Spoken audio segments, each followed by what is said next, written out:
joining us now to talk about another one of these major stories where President Trump fired his Secretary of State, Rex Tillerson, yesterday, in replace him with CIA Director Mike Pompeo, among other moves that the president made, is Frank Gaffney from the Center for Security Policy. He's one of the leading conservatives on these matters. Frank, thanks for joining us this morning on Breitbart News Daily. What a day yesterday. It was an amazing day, and it's, as always, great to be able to join you to talk about it. Yeah, so first I want to get your reaction. President Trump firing Rex Tillerson and a whole slew of other bureaucrats at the State Department. A lot of people, I believe, his chief of staff, Margaret Peterlin, is leaving. The guy who went out and contradicted the White House. I don't have his name in front of me right now. The undersecretary Yeah, exactly. He's gone too. There's another one that's leaving. There's all sorts of these deep state folks are leaving with Rex Tillerson. And now Mike Pompeo's in as Secretary of State. Walk us through your reaction to all of this. This is major news on this front. Well, 2 points. And first off, this reminds me a lot of something that happened in 1982 when Ronald Reagan had it with his Secretary of State, Al Haig. And he had a similar reason for firing General Haig, then the Secretary of State, because he had been double dealing and otherwise insubordinate, occasionally even contemptuously insubordinate of the president's policy, specifically with respect at the time to something called the Siberian gas pipeline, which Al Haig was negotiating around the president's explicit direction on behalf of the European allies.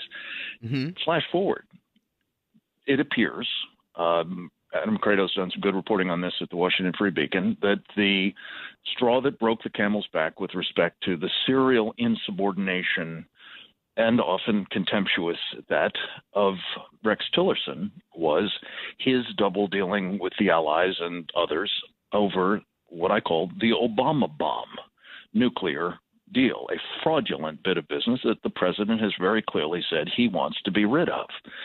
So you have a similarity here. I would just say, Matt, that the deep state isn't so much what's being removed at the moment.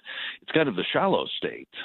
You're going to have to replace, I believe, both the kinds of people that the Tillerson team brought in. There were some who were White House people, but he fought many of them.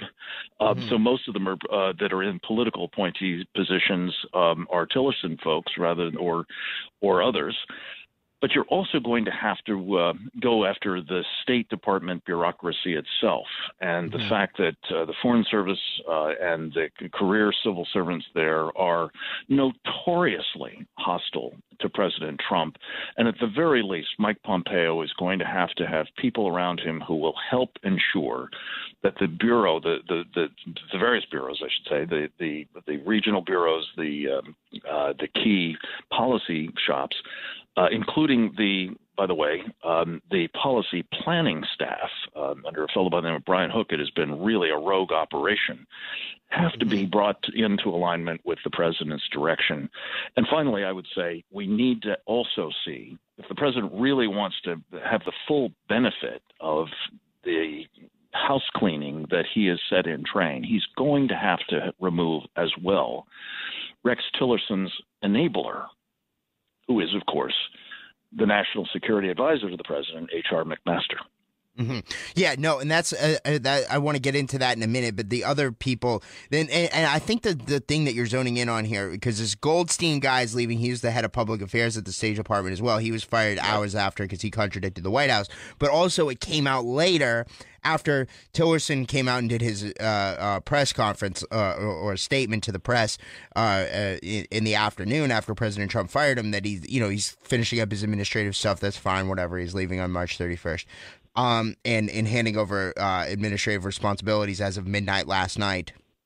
But ultimately, Tillerson's chief of staff, Margaret Peterlin, and deputy chief of staff, Christine Chacon, are also leaving, and they submitted their resignations on Tuesday. This is a good sign because I think it's not just the top person, it's these bureaucrats underneath them that are the folks that enable this globalist agenda. So that's the key, right? Is that these folks are the ones that are we have to keep an eye on them as well. It's not just the secretary level; it's the folks underneath them as well. That there's a lot of decisions and whatnot getting made. Oh, absolutely, and as you know, and I think your audience does too. There are sort of layers involved here. As I've mentioned, you have the immediate staff of the secretary, and that obviously will is changing out. You're going to have to go after some of these other political appointees, some of whom were put into office under the Trump administration. And you remember, I heard you talking earlier in the program about Steve Bannon. He said on 60 Minutes famously that the administration's original sin was turning over personnel to the establishment, to Reince Priebus and the RNC types. Johnny DeStefano is still there. In fact, now has been given 3 jobs, not just the personnel job, but he is responsible for having populated some of the State Department political appointments with people who I think are no more aligned with the president than was Rex Tillerson. There are some good people there, but they're going to have to be sorted from the chaff, as they say. But the other part of it, Matt, is the permanent bureaucracy, and I think it can have a very salutary effect on them that there is some discipline. Nothing makes the deep state more aggressively subversive than having the perception that they're going to get away with it. So if there is, in fact, going to be some accountability, I think you may even get some better performance out of people who are generally not friendly to this administration, but have the duty to serve the president and his direction.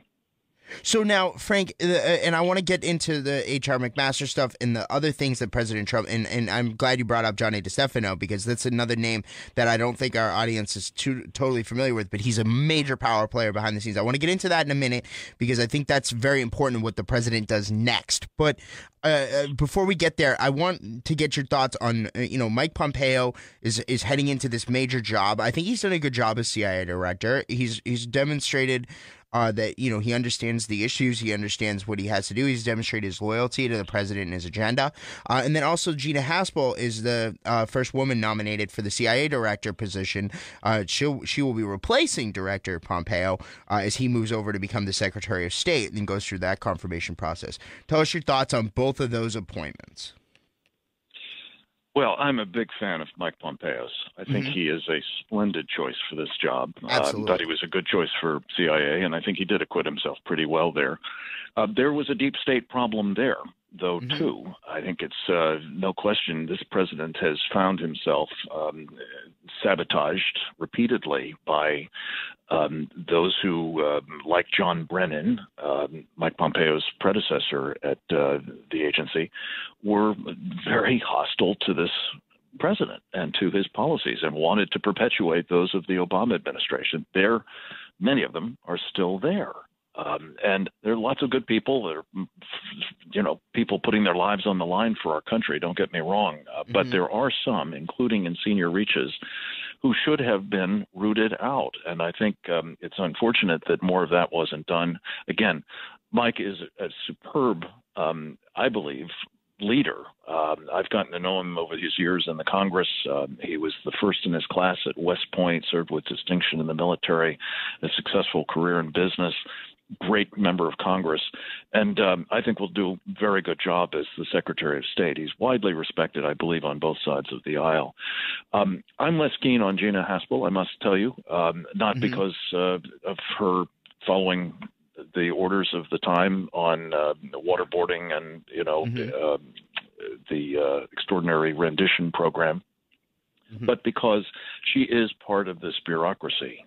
She has been, I believe, very closely aligned with John Brennan and was one of the people instrumental in his so-called modernization of the American espionage services of the CIA, the clandestine services, the Director of Operations, which was a euphemism for, I think, substantially weakening it, if not really emasculating it. So There are people, I believe, who are going to have concerns about some of her, past record.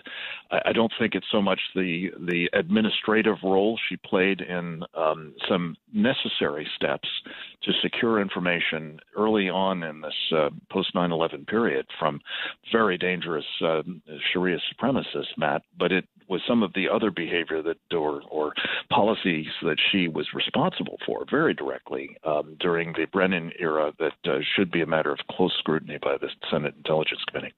Mm-hmm. So now the important thing. Okay, so what President Trump's done here is fantastic. A lot of good steps in the right direction, and some real solid leadership from the president. Getting rid of Rex Tillerson, bringing in Mike Pompeo. You mentioned H.R. McMaster. You mentioned Johnny DeStefano. What are the next things that he has to do if he's going to gain control of this administration and move things in the right direction with regard to those two characters and anybody else? What else does he got to do, Frank? Yeah, well, look, the first order of business, particularly in the national security arena, is H.R. McMaster must go. This guy makes Rex Tillerson look like the Boy Scout that he was very proud of being in terms of serial insubordination to the president, having policy judgment that was very much at odds with the presidency. I mean, famously, as you remember, Matt, I think it was his first day on the job, he brought in the National Security Council staff, and he announced that he did not agree with the use of the term radical Islamic terrorism. Now, that's what we call in the intelligence business a clue that this guy was going to be a problem. That was, of course, the term that the president used repeatedly, as you know, in the course of the campaign and made a leitmotif of the early days of his administration. Here he brings in a guy as his national security advisor, the man overseeing Rex Tillerson and Jim Mattis and the intelligence community and so on, who doesn't agree with one of his most fundamental stances. And that was just the tip of the iceberg. I believe he has undermined this president, his personnel choices. I mean, Johnny DeStefano is a piker compared to what H.R. McMaster did is largely populate or preserve the Obama staff at the National Security Council. He purged the few people. Yeah, and by the way, and Frank, I've been working on for months. Yeah, and Frank, I've been working on for months a deep dive investigation. We're going to publish it on Breitbart in the coming weeks. Good. Into some of these characters that he brought in solidified in the Trump and National Security Council. And some of these guys are bad hombres. Let's put it that way. Like some of these folks are bad people with deep ties to radical Islam. Yeah, and it's just stunning that the president could find himself with such people. I know for a fact, as you probably do too, Matt, that he repeatedly asked McMaster, have you gotten rid of the holdovers? And I think he lied to him on a number of occasions. Then he finally announced that everybody was now a Trump person, whether they were Obama holdovers or they were Trump people. He just said they're all Trump people. Well, that's not how this town works, as you know. And Johnny DeStefano, I can't believe it, but having, I believe, frankly, repeatedly put in place people who were not aligned with the president, who were not, part of the Trump Make America Great Again program, has been promoted so that he's not only in charge of personnel, he's also in charge, as I understand it, of public affairs and policy at the White House. I mean, it's second only to Jared Kushner's responsibility for everything in government. I mean, this is just not right. And I think the president needs to make some adjustments. I couldn't be more proud of him for finally doing it with respect to Rex Tillerson. He will be so much better served, and I hope he'll start by bringing in John Bolton as H.R. McMaster's replacement. Yeah, look, I like Ambassador Bolton a lot. I think he'd be fantastic as National Security Advisor. I couldn't agree more. Frank Gaffney, where can people go to learn more about the Center for Security Policy? SecureFreedom.org. All right, well, that's Frank Gaffney. He's the president of the Center for Security Policy, leading conservative on all of these major national security issues. Thank you so much for joining us today on Breitbart News Daily, Frank. It was a pleasure, Matt. Thank you.